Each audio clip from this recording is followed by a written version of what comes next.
Hello दोस्तों, मैं Rajesh genus academy से आपके लिए लेके आया हूँ करंट अफेयर्स 27 अगस्त 2021 की।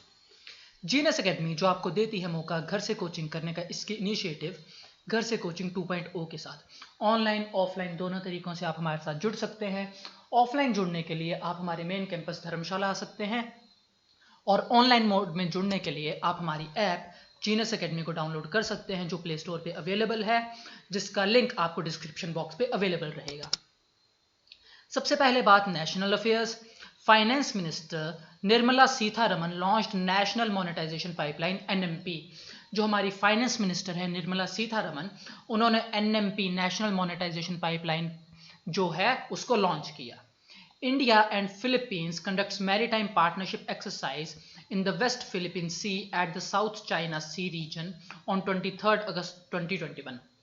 23 अगस्त 2021 को भारत और फिलीपींस ने कि जो दोनों की नेवीज हैं उन्होंने एक मैरीटाइम पार्टनरशिप एक्सरसाइज की, और जो कहाँ पे हुई? वेस्ट फिलीपीन सी में, जो कि है साउथ चाइना सी रीजन में।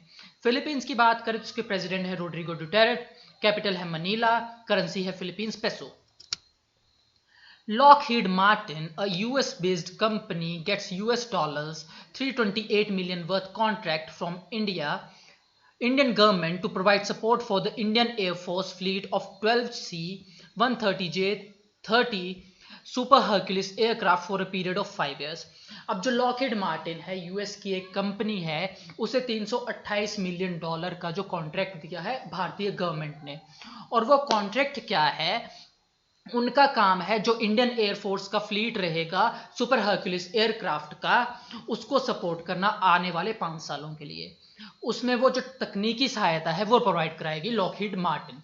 आईएएफ की बात की जाए तो चीफ ऑफ एयर स्टाफ है मार्शल RKS भदौरिया, हेडक्वार्टर्स इसके न्यू दिल्ली में। और लॉकहीड मार्टिन की बात करें तो सीईओ इसके जिम टेकलेट और हेडक्वार्टर्स इसके मैरीलैंड यूएसए में। Union Ministers Dharmendra Pradhan and Virendra Kumar jointly launched various initiatives under New Education Policy NEP 2020। New education policy 2020 के अंतर्गत जो हमारी यूनियन मिनिस्टर्स है धर्मेंद्र प्रधान और वीरेंद्र कुमार, उन्होंने नए नए इनिशिएटिव जो है वो लॉन्च किए। मिनिस्ट्री ऑफ एजुकेशन की बात करें तो यूनियन मिनिस्टर है धर्मेंद्र प्रधान और मिनिस्टर ऑफ स्टेट है अन्नपूर्णा देवी Yadav. NITI Aayog and WRI India launched Forum for Decarbonizing Transport in India for Green Transport Sector।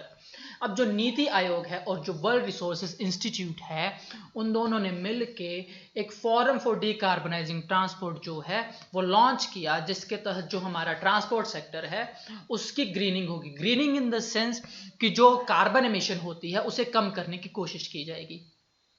NITI Aayog की बात करें तो सीईओ है अमिताभ कांत, हेडक्वार्टर्स है न्यू दिल्ली में, एस्टैब्लिश हुआ है जनवरी 1 2015 को।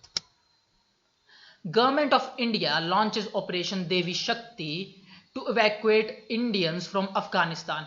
अफगानिस्तान में फंसे भारतीयों को बचाने के लिए, उन्हें वहां से निकालने के लिए जो भारतीय सरकार है उसने नया ऑपरेशन लॉन्च किया, जिसे नाम दिया गया ऑपरेशन देवी शक्ति। अफगानिस्तान की बात करें तो इसके पुराने प्रेसिडेंट जो थे वो थे अशरफ घानी, कैपिटल है काबुल और करेंसी है अफगानी। और बात की जाए तो अभी जो अफगानिस्तान है वहां पे तालिबान का राज है। Union minister of social justice and empowerment Virendra Kumar flag off operation blue freedom and expedition by people with disabilities from across India to world's highest battlefield Siachen glacier. अब जो यूनियन मिनिस्टर है वीरेंद्र कुमार, उन्होंने शुरू किया जो ऑपरेशन ब्लू फ्रीडम है, जिसके अंतर्गत जो अलग अलग डिसेबिलिटीज वाले पर्सन हैं वो भारत की जो सबसे ऊंची लड़ाई वाली चोटी है वहां पे जाएंगे, जो है सियाचिन ग्लेशियर, वहां पे वो जाएंगे। National Institute of Animal Biotechnology NIAB Hyderabad and National Center for Cell Science NCSS Pune notified as Central Drug Laboratories for COVID-19 vaccine। अब जो NIAB है और NCSS है उन्हें सेंट्रल ड्रग लेबोरेटरीज का दर्जा दिया गया कोविड-19 वैक्सीन की दवाई बनाने के लिए। International affairs. In a report by National Center for Coastal Research NCCR under the Ministry of the Earth Sciences, 32% of India's coastline underwent sea erosion and 27% of it expanded in the time span of 28 years। अब एनसीसीआर की report के तहत पिछले 28 सालों में 32% जो coastal area है भारत का वो सी इरोजन की वजह से खराब हो गया और 27% की उस एरिया में वृद्धि हुई है पिछले 28 सालों में। India ranked second in Cushman global manufacturing risk index 2021 just behind China.